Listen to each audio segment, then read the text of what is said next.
Rencontre État-secteur privé, les réactions du CIM. Pour le secteur de l'industrie, la crise sanitaire a entraîné une perte de 55% du chiffre d'affaires.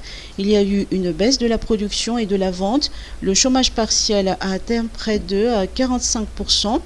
Assim Amirali, président du syndicat des industries de Madagascar, ne manque pas de louer l'initiative du président Adjradjuel d'avoir organisé la rencontre avec les acteurs du secteur privé. Le CIM est-il satisfait? Répondre à cette question, je dirais qu'il y a trois étapes. La première, c'est un peu dans le diagnostic de la situation qui prévaut aujourd'hui dans le pays. Et je pense qu'on est sur la même longueur d'onde. Le constat est pareil. Et voilà donc le premier point sur lequel je dirais qu'il y a quand même une très bonne satisfaction. Le deuxième point, c'est que cette crise, comme on dit souvent, quelquefois on a l'air bon, nous a fait prendre conscience et nous a fait réfléchir et nous oblige quelque part à prendre un autre chemin de développement et surtout ce chemin de l'industrialisation que le chef de l'État a beaucoup souligné. Comment ne pas être satisfait quand nous constatons que nous, dans le secteur privé, surtout le secteur industriel,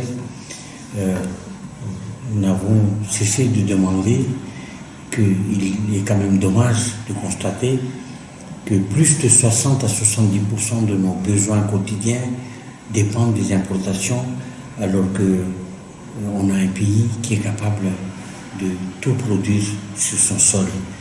Et sur ça aussi, le nouveau chemin qu'on doit prendre ensemble, main à main, comme il a dit le chef de l'État, qu'on va prendre ensemble, nous correspond parfaitement et le secteur industriel malgache est prêt à relever le défi.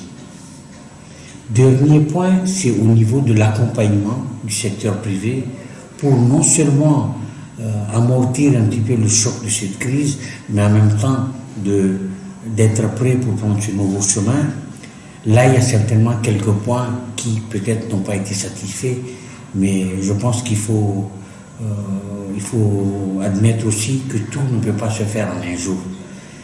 Il y a une étape qui est franchie, il y a certains points qui ont été déjà abordés et qui sont mis à place au niveau de la Banque centrale, au niveau des banques primaires, mais il y a certainement d'autres points qui demandent un peu de temps, qui demandent un peu de réflexion, et je suis convaincu, parce que comme le chef de l'État a promis à lancer cette nouvelle idée de coopération entre le secteur privé et le secteur public, de renforcer le dialogue et que ce dialogue soit permanent. Nous sommes convaincus qu'il y aura d'autres moments où nous pourrons aborder d'autres sujets pour pouvoir avancer. Le président du CIM demeure optimiste malgré tout car les défis à atteindre obligent de garder la tête haute selon ses dires.